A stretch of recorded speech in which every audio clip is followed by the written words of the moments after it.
Shri Krishna Parabrahmane Namaha. When we come across Bhagavad Gita, so many topics were discussed by us so far. Among them, spiritual maturity is going to be discussed now. Generally, there will be development physically, mentally, in other sources. But according to one's lifestyle want to become perfectionism, then there is need of spirituality. That too, there should be maturity level should be increased in spiritual ways. That only makes a man a perfect in his lifestyle. In this regard, one should follow some merits, that is equality, which will make the person into easily accessible in the society. Humility, it gives a kind of respect. Righteous action, people will believe him when he follows this merit. Free will, whatever the action has to do, he has to think of himself. Ahimsa means non-violence. It is one of the great merit which will make him to be friendly manner. Love. Love should be equally distributed towards all the beings. It may be human beings or animal beings, birds, whatever these things. Even one should love trees also, because Uruksho Rakshat Rakshitaha. If you protect the tree will protect you and your family and even the universe. That's why there should be need of spiritual maturity level in one's life. Then only he can perfectly yield whatever the fruit he wants to get it. In this regard, he has to be like a tapasvi, mean saintlyhoodness, jnani, knowledgeable person, karmi, whatever the action to be done quickly with righteous path. No time he should be deviated even a single step from his right or righteous path. When he does these things, his life will become fruitful. Then he can be considered a real human being on this earth. These types of merits can be extracted from Bhagavad Gita, which is narrated by Lord Krishna to Arjuna during Kurukshetra war. So, basing on this, today I took the topic of spiritual maturity in Gita. Let us go in detail. Prayer. Vasudevasutam devam kamshachanuramardhanam devaki paramanandam krishnam vande jagadgurum. There are three types of tapas. These are austerity of body, austerity of speech, and mental austerity. There are three types of personalities, and these are sattvic, rajasic, and tamasic. It is presumed that you are on the spiritual journey. Only then the science of spiritual development we can know. The worship of gods, the twice born, the teachers and the wise, purity, straightforwardness, celibacy means brahmacharya, and non-injury. These are called the austerity of the body. Regarding speech, speech which causes no excitements, harm, shock, and damage, and is truthful, pleasant, and beneficial, and the practice of the study of the Vedas. These can constitute the austerity of speech. Serenity of mind, good heartedness, silence, self control, stillness, coolness, calmness, meditation, purity of nature. These together are called the mental austerity. When you go on achieving and knowing higher and elevated levels of consciousness, awareness, and understanding, which lead to oneness. The secret and substance of the whole universe is one only. When the physical soul is going to embrace the eternal soul, it is indication of union of soul and super soul. It is union of physical being and divine being.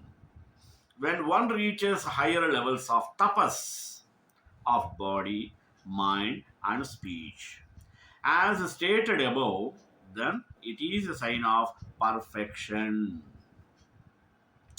Speech is such a vehicle with the human being that by this you can make others your own. One must have an ice factory in mind and sugar factory on the tongue. These are secret of success and signs of spiritual progress also. The Bhagavad Gita is a treasure house of wisdom. All the principles from the Bhagavad Gita are meant to culminate in our taking shelter of God. Let us reflect on some of them. Those merits are needed. Number one, equality. Our body is temporary. We are the eternal spirit soul. This makes us all equal in the eyes of God. The learned look upon everyone with equal vision, whether it is a human being, cat, or a dog. That is equanimity. Humility. We should not be anxious to be honored by others. Respect should be given to all without any expectation. Ego makes us arrogant and rely solely on ourselves. By being humble, we acknowledge that we have much to learn. We are part and parcel of God and are empowered by Him. Humility leads to acceptance and peace. Righteous action. There are various types of dharma towards family, community, nation, and so on. Our real dharma is surrendering to God and working for the welfare of others. Free will. We have the freedom to make choices. We can choose our thoughts and actions. When our free will is tailored to act in accordance with divine will, it becomes effectively utilized. Ahimsa means non-violence. Ahimsa leads to compassion towards others. Our happiness should not be at the expense of others. We need to be in harmony with all. Ahimsa should be followed as long as it is not an impediment in observing dharma. By pursuing right action, one is following ahimsa. Next, love. Loving God and being devoted to Him is the most important one. We then develop affection towards all of creation. Contemplating on these values is key to our spiritual growth. Sometimes we may find ourselves making progress.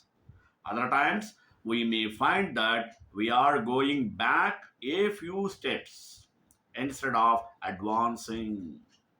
It is important that we do not get discouraged and keep persevering on the path. तत्र बुद्धि संयोगम लभते पौर्वदेहिकम यतते च ततो भूयः संसिद्धौ कुरु नन्दन. There he acquires a memory of the ideas relating to his previous body and he labors harder O Bharata prince, to achieve perfection. Continuing his teaching of the Gita, it says, in spite of Sri Krishna's encouragement, Arjuna became pessimistic with respect to his own spiritual journey. Now he understood that his journey requires knowledge and purification of the mind. He feels he cannot master his own mind. Mind is, after all, the most difficult thing to master. That's why victory over mind is considered the greatest victory. Lord Krishna says it is a prerequisite for jnanam. Arjuna feels he will never be able to obtain it. Certainly not in this lifetime. Therefore, he has already started thinking of his pre-planning for the next life. It is like children who take an exam and know they have done well, thinking of taking the exam again. Yoga Brashta is spiritual failure. Lord Krishna has started answering Arjuna's question in slokas 40 through 45. He points out that a person on this path has no fall at all. Shankaracharya says once a spiritual teaching is received, it cannot be destroyed. There, however, may be a stage of temporary stagnation. It is like the glowing ember covered by ashes. Even with a little fanning, the fire comes back. So also, such a seeker's spiritual vasanas come back to life. He picks up the thread in his next life. Spiritual failure of this janma becomes spiritual genius to next janma. Even if one has failed in spiritual life in this life, he will still get swarga. Then he comes back in another birth to pursue spiritual life. Spiritual life can be clearly obtained only in two lokas. They are Manushya Loka and Brahma Loka. If so, why not all go to Brahma Loka? Shankaracharya says going to Brahma Loka is very difficult. Getting Manushya Loka is also not so easy. In Manushya Loka, he or she gets the ideal continuation of his spiritual journey. How does this continuation occur? First, an environment for a scriptural study should be available.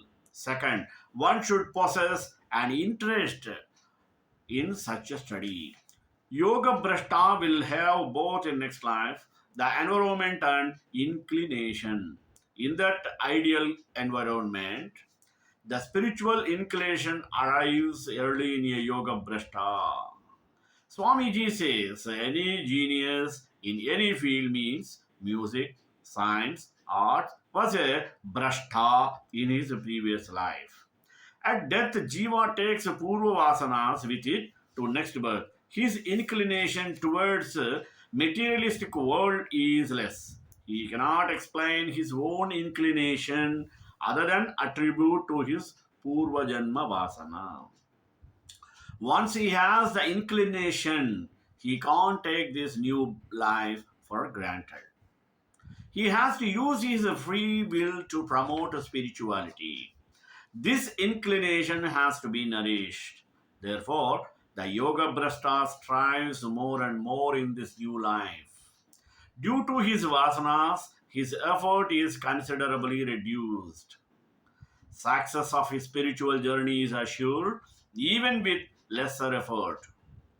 पूर्वाभ्यासेन तेनैव ह्रियते यवसोऽपि सः जिज्ञासुरपि योगस्य शब्दब्रह्मादिवर्तते. Though not a master of himself, he is attracted by his prior discipline. Even he who desires to know about yoga goes beyond the sphere of Vedic injunctions. How does spiritual inclination express itself? Wherever and whenever spirituality is practiced in any form, he has an automatic interest in it. He is helplessly drawn to it. Parents often discourage a child's inclination in this area. They don't understand that child's attraction is due to his or her vasanas. Shri Aurobindo is a good example. They say of Aurobindo that his parents did not want him to be Indian culture at all. They liked the Western culture. Therefore, he was given Western education and sent to England and to a materialistic atmosphere. There he comes in contact with people who are working for the freedom of India. And he gets associated with those people and he begins to feel, and if I am working for the freedom of my motherland, should I not know about India? What is its culture? What is its history, philosophy? And he gradually gets sucked into it and he comes to freedom struggle and goes to Pondicherry and becomes a yogi. Therefore, if the spiritual fire is there, no one can stop. And if the spiritual fire is not there, whatever you do, it will not work. People who don't have the spiritual fire within them should be allowed to follow their materialistic tendencies. Encourage them to worship God. Spiritual maturity is an evolution, not a revolution. Due to his vasanas, a yoga brashta starts his interest in spirituality as a causal student. But his fire catches on later. Spiritual fires are three types: Karpura Buddhi, camphor; Kari Buddhi, coal; and Vadatandu Buddhi, banana trunk. He becomes a camphor student. He transcends Shabda Brahma or Karma Kanda. Karma Kanda is a finite result. He transcends Anitya Palam and obtains Nitya Palam or Moksha. प्रयत्नाद्यतमानस्तु योगी संशुद्धि किल्बिषः अनेक जन्म संसिद्धः ततो याति परां गतिम्. The yogi who strives hard and who has been perfected in the course of many lives attains the supreme goal, all his sin having been washed away. What happens to Yoga Brashta in the present life as a spiritual genius? How does he feel the advantage of his vasanas? Shri Krishna says he is free from impurities. He has a Shuddha Antakarana or mental purity. How does mental purity express itself? In chapter 5, in the beginning, the topic is discussed. His natural inclination towards spirituality shows his mental purity. How did he get it? Is God partial to him? This advantage he enjoys because he has obtained it from his many past lives. He has a charity about life's purpose.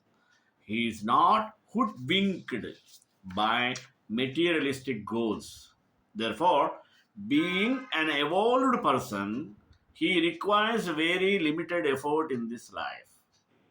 His spiritual journey is the most enjoyable one. He effortlessly reaches his destination of moksha. He enjoys following Shruti Vidhi. तपस्विभ्योऽधिको योगी ज्ञानेभ्योऽपि मतोऽधिकः कर्मिभ्यश्चाधिको योगी तस्माद् योगी भवार्जुन. The yogin is superior to the performance of austerities. He is deemed superior even to the knower of the Vedas. He excels those who do works. Therefore, O Arjuna, be a yogin. With the previous sloka, Lord Krishna's answers to Arjuna's question is complete. Arjuna need not be pessimistic now. Just listening to Gita gets him heaven, means Swarga. The question is raised, if a person has a past dosha, mean sanchita karma, what happens to yoga prashta? His spiritual samskara is so strong that they keep purva doshas at bay. They are not destroyed, as one needs jnanam to destroy past karmas, but they are kept at bay. So don't worry about sanchita papam. Don't be pessimistic. Don't ask, when will I get moksha? Rather, enjoy the spiritual journey. In next two slokas, Sri Krishna comes back to meditation. Here, he glorifies Vedantic meditation. He also glorifies the meditator. He says, among all sadhakas, the Vedantic meditator is the greatest one. Yogis are four kinds. They are tapasvi, jnani, karmi, nididhyasanam. Who is tapasvi? He is an upasaka, a saguna yogi. Jnani, one who has gone through Shravanam and Mananam. Karmi, he is a karma yogi. Nididhyasanam, Vedantic meditator. All four are yogis. Among them, the Nididhyasana yogi is the best of all else. He is closest to reaching the goal of moksha. Therefore, Arjuna, to get moksha, you have to do Nididhyasanam all by yourself. Unlike in Shravanam and Mananam, no guru can help you here. So, recollect and assimilate the teachings. Yoginam api sarvesha madgatena antaratmana shraddhavan bhajate yo mam sameyukta tamumataha. Among even these yogins, he who fall of faith worships me, his inner self absorbed in me, him I deem the most integrated. Now the Lord Krishna concludes the chapter by glorifying the meditator. Almost same idea as in 46th sloka is communicated. The one who meditates upon me, Atma or God as Atma, with Shraddha, he will become a Jivan Mukta. His mind remains absorbed in me in total concentration. He is the greatest sadhaka among yogins. This is my teaching. This concludes chapter 6 on Dhyanam. The chapter is also known as Atma Samyama chapter, or one on control of mind. When infants are hungry, they just cry and expect others to come running to fulfill their need. However, when adults are hungry, they are not expected to do the same. They are expected to make some practical arrangement to get food. Growing up centers on recognizing that others are not obliged to fulfill our needs. It's not that our needs are not important, it's just that fulfilling them is our responsibility, not anyone else's. This shift in responsibility applies not just to our physical needs but also to our emotional needs. For example, when we face problems, we may need attention. not just a solution. We may need our loved ones to emphasize with us by giving us quality time. Instead, if they just offer a solution and move on, we may feel neglected, even rejected, feeling that they don't care for us. We may sink into loneliness, self pity, and depression. Then the Bhagavad Gita cautions that habitual negative emotions characterize the mode of ignorance. Raising us above ignorance, Gita wisdom explains that all our needs may be fulfilled by Lord Krishna, and he may fulfill different needs by using different people as instruments. Many of our needs may be fulfilled by those closely related to us, such as a life partner, or a parent, or a spiritual guide. But they may not be able to fulfill all our needs, nor are they obliged to. Instead of expecting too much from them, we can look upwards to Krishna, pray for help, and express that prayer tangibly by engaging in his loving service. Reciprocating with us, he will duly connect us to someone appropriate who will act as his instrument for harmoniously addressing our mind. When we thus become mature and engage purposefully in Krishna's service, he will, through his multifarious manifestations, provide us fulfillment. The Bhagavad Gita is the most well known book of the Indian spiritual heritage. It offers a way to spiritual integration that includes the fourfold relationship of human persons with themselves, with the divine, with others, and with nature. In this process of integration, the diverse aspects of the human person are taken into consideration: the rational and emotional, the personal and communitarian, as well as the social and ecological. The Gita helps a person to get rooted in the divine center of being, and from there to get engaged in the liberation work of God in the world. Beyond the barriers of religions, serious seekers of spirituality could find in the Bhagavad Gita an integrated vision and way of life. Spirituality is the experience of the spirit, the awareness of orientation of the absolute to the divine.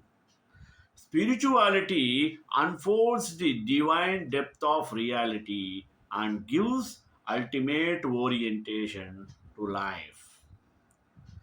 It is an awakening to the ultimate concern, a sense of being grasped by the sacredness to reality. Spirituality is the vision and way of life that gives integration of life. One may not succeed in defining spirituality. For that, which spirituality is concerned about is beyond all definition. Life is shrouded in mystery, and spirituality is a sense of this all embracing mystery of life. One may be one able to describe the dynamics of spirituality without claiming to have any final comprehension of it, or be able to give it a definite expression. One such spiritual classic is the Bhagavad Gita. It is a relatively small book with 700 verses, but no other scripture of India has reached farther horizons of humanity as the Gita. The Gita does not merely point to the depth of good experience, but it also shows the ways of attaining this depth. The Gita does not just moralize about issues of life, but it opens the mystical perspectives which can effectively meet these issues. The Gita is not just a doctrinal work, but a handbook of spiritual exercises too.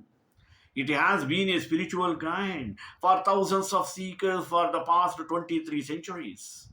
During the last 200 years, the Gita has been shaping the spiritual life of seekers beyond India. The spiritual leaders of Indian Renaissance propagated the message of Gita worldwide. Shrekantai Kalyananade Nedram Sri Venkatanivasaya Srinivasaya Mangalam Mangalasasana Padaचार्य Brogamihi Sarvaisha Urvairacharya Satkruta Yastu Mangalam.